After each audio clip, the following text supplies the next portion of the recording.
All right, guys. So, just about to go deadlift. I have a couple of. I'm supposed to hit 4 reps of 535, so we'll see how that goes. Not sure how many sets I'm going to do. If I'm just going to do singles, we'll see. But let's get into it.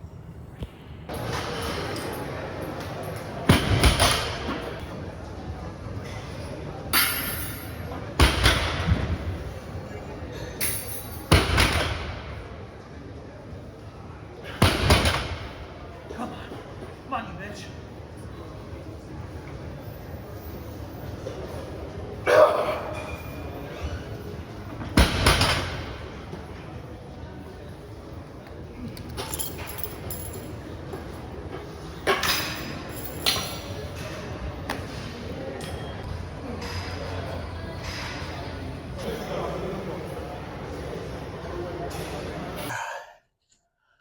Okay, so that was also a pretty good workout. It's been a pretty good week, knock on wood. I had deadlifts today, as well as a bench single, which was kind of just to keep benching. It really wasn't anything too crazy. So bench single was after the deadlifts, which was 335.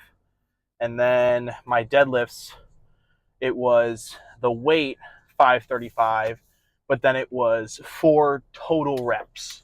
So it was either I could do, I could do 4 singles, I could do 2 doubles, I could do a triple and a single, or a single and then a triple, or I could just do all 4. And well, you saw that I did all 4. um, that might be a PR. I'm not sure. I don't know. I'm gonna have to go to the records on that one. But yeah, so I mean, overall, even just to hit that weight on a deadlift felt amazing. Because as you may know, deadlifts have been low-key trash lately, mainly because of my back. So it was really nice to have, again, I did that mental check as I was doing the reps. So the first one I was like, okay, it was slow, but it was strong. So it wasn't anything like a speed rep, but it also wasn't painfully hard. So I was like, all right, let's go for 2. So I did a second one and I was like, okay, that one moved a little faster, still solid. Let's go again. So I did a third. And at that one, my back was a little tight. It wasn't hurt. And it was, I hate saying low enough weight, but for me, it was low enough weight to where I was like, okay, if I do a 4th and it doesn't work, I can drop it, cut it, and then, I'll cut myself before I injure myself. But in my head, I'm like, I really want this 4th rep so bad. I want to be able to prove to myself that I can hit it. So it was a little bit of a grind, not horrible. And I finished it, and I'm like, yes. Like, I felt great. And that was the thing was,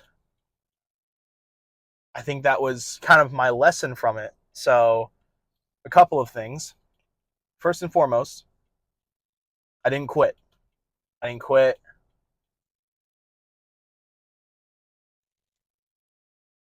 I didn't quit. I didn't quit when it was hard. I didn't quit during that set. But most importantly, I didn't quit when it was getting hard a couple weeks ago. I didn't quit when my tendonitis was flaring up so bad and I literally couldn't bend over because my back was so messed up, and I didn't let it stop me. And that was the thing was I just kept saying, all right, what's next? What do I need to do? What's the next goal that I need to hit? How can we work around this? It was just, I kept asking questions. And with asking questions,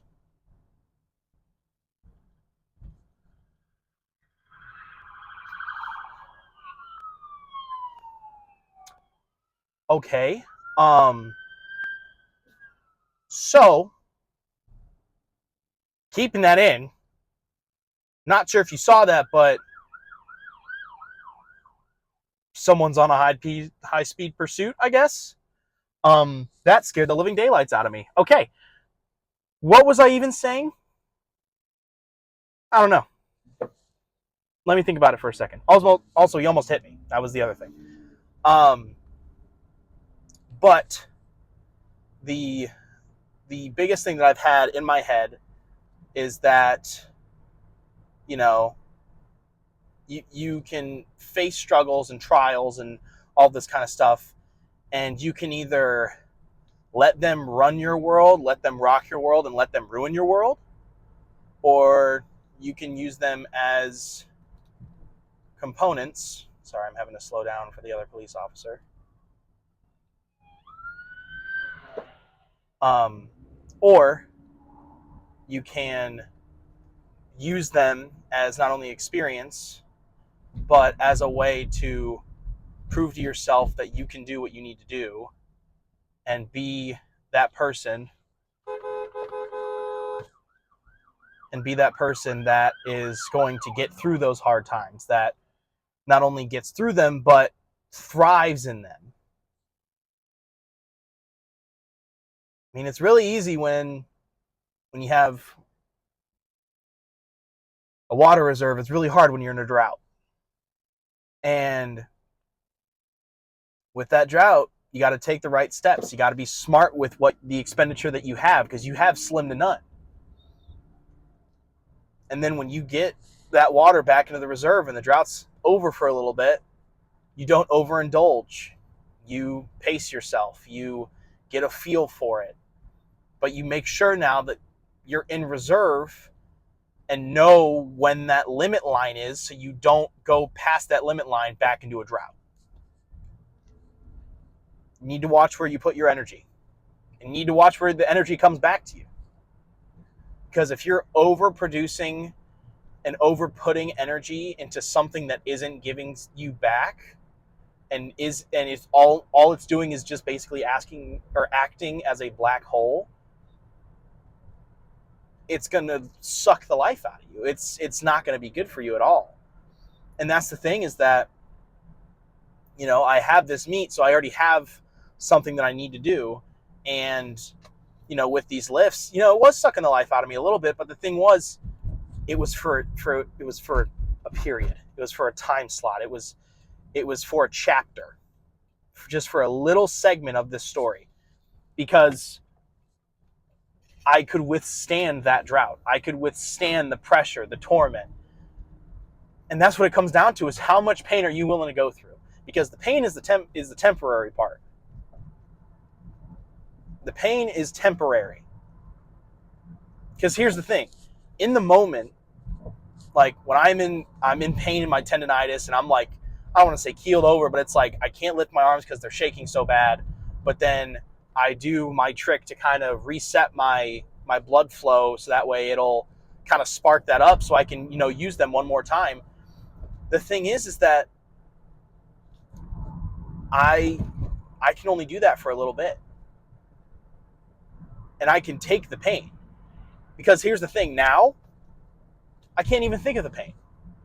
I don't remember what the pain feels like right now from that. Well, I'd be like, oh yeah, that's it again. Once it happens again, for sure. But the pain is temporary and you don't remember.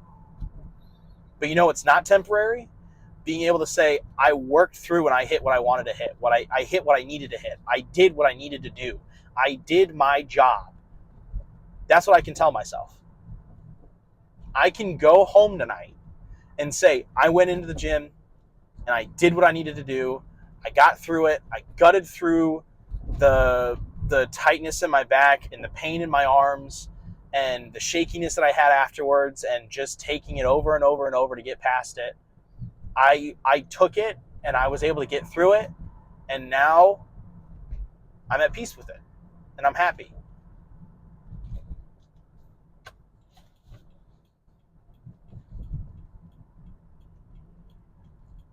When it comes to those kind of things, when it comes to those kind of times, those kind of phases, those kind of troubles and issues and periods and trials, there are going to be times when you need to dig in, like I am right now, and you need to take the pain a little bit. And the thing is that it's temporary pain, as in it's like, it's not debilitating. It's just, it hurts. But then there's times where the pain hits and it just doesn't go away, and it's for a long period of time, and it sucks the life out of you over and over and over. And it will take you for every ounce of blood, every tear that you have, every courageous thought that you have, and it will walk away and break you. And there will be times that you need to know when to dig your heels in and do the work and take the pain, take the hits, and keep working for it. And then there's going to be times that you need to learn to walk away.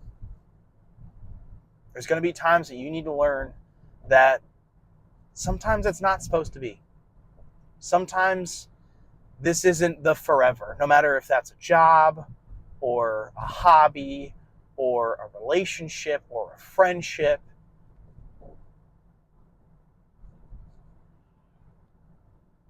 The problem is that sometimes it is just not there.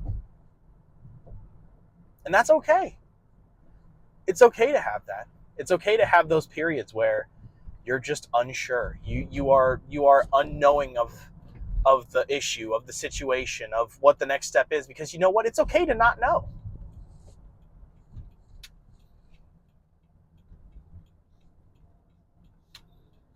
It is 100% okay to not know.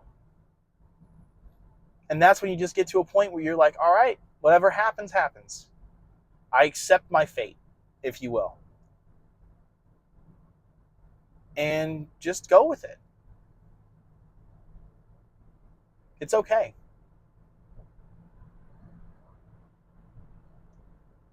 Learn to enjoy what you have in the moment. Have the goals that you need for the future and the goals that you want for the future. But also know that sometimes it's going to get flipped on its head and you need to change your game plan. And if that happens, great.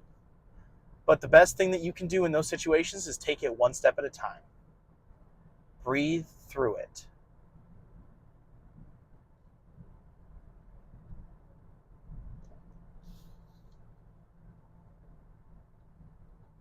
And like I said, it's okay.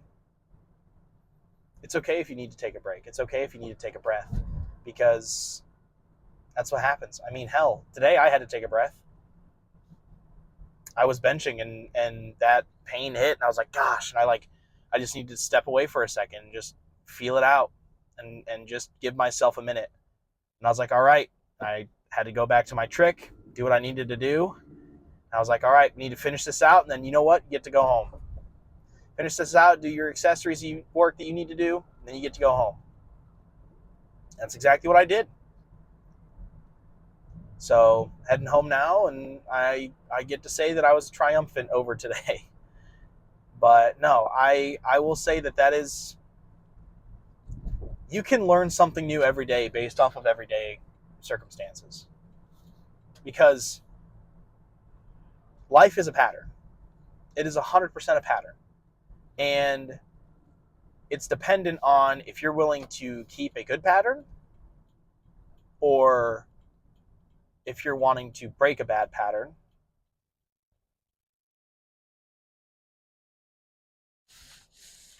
It is dependent on if you're wanting to keep a good pattern or break a bad pattern, because the pattern is based off of you.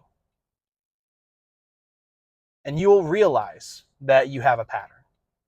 Whether that's me, for example.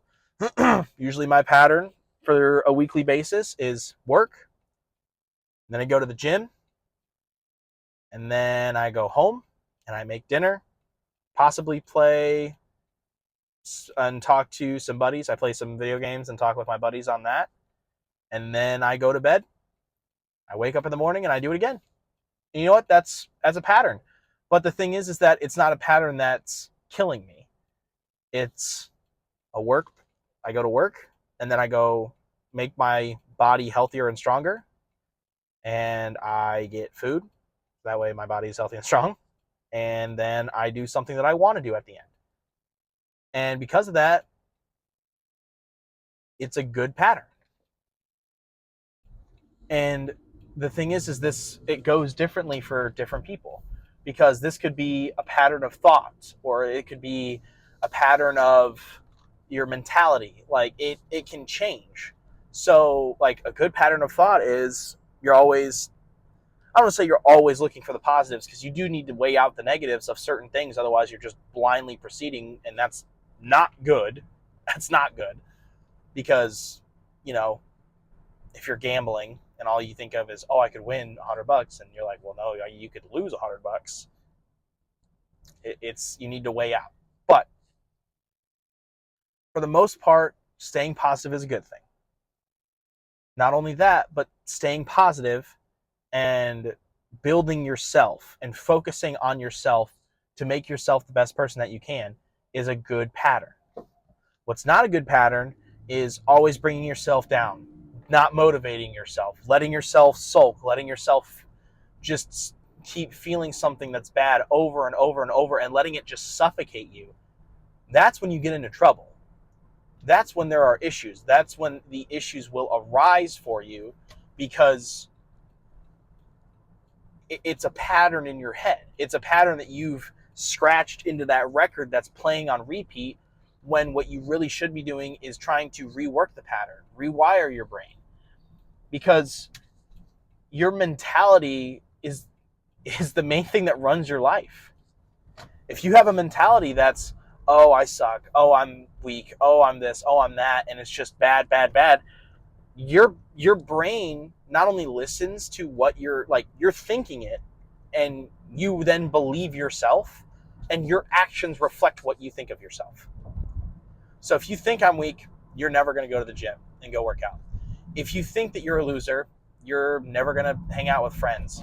You're never going to go talk to people. You're never going to meet new people. You're never going to put yourself out there. You need to change that mentality. You need to have a better mentality, a higher mentality, because once you start flipping those switches and changing those gears to a positive mentality, a positive mindset, you are going to notice a difference. And it doesn't happen in one day. By any means, it does not happen in one day. But by little adjustments over and over and over, you will start seeing different things. If you start saying, okay, I want to take care of myself better, and you go to the gym, or you say, I really want to eat better, and you start making little switches and getting to eat better. Or if you start saying, I really want to work harder, and instead of having distractions of social media or something like that, you put your phone down for like an hour more than you usually would, and you get your work done more, or you get your homework done faster, and you have more free time to go do something that you want to do, go build yourself up. It's small adjustments. It is small adjustments that lead to the biggest impact. And the best way to think about it is that if you think of a current, and if you throw one pebble in there and you stare at the current and say, well, it didn't switch, well, yeah, it was a pebble. But if you throw pebble after pebble after pebble after pebble, and all of a sudden you build a dam, and it either shifts the current or stops the current, what does that tell you? It tells you there's a solution to changing or stopping the current. It tells you that there is something that you can do to change. It's the same thing. Those little details, those little pebbles that you're throwing into the stream, that you're throwing to change the current or stop the current. Once you've thrown enough, you just start naturally throwing them in there. And you know what? It's okay to overflow it. It's okay to just keep on throwing them, because the thing is that the better that you are, the easier it's going to be. And the easier that it's going to be, you're going to just keep wanting to be better. It's a loop. It's a cycle.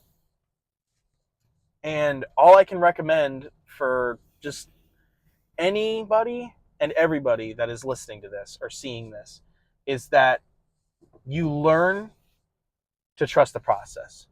You learn to start throwing those pebbles. You learn that those small things may not hinder any success now and may not give you any success now. But once you start piling up those little successes, it becomes a bigger movement. It becomes a bigger motion. And because of that, you need to start small. Start in the corner. Start with the smallest thing that you can think of. And even if that's instead of taking, you know, like if you're just throwing your clothes onto the floor rather than a hamper or something, start doing that.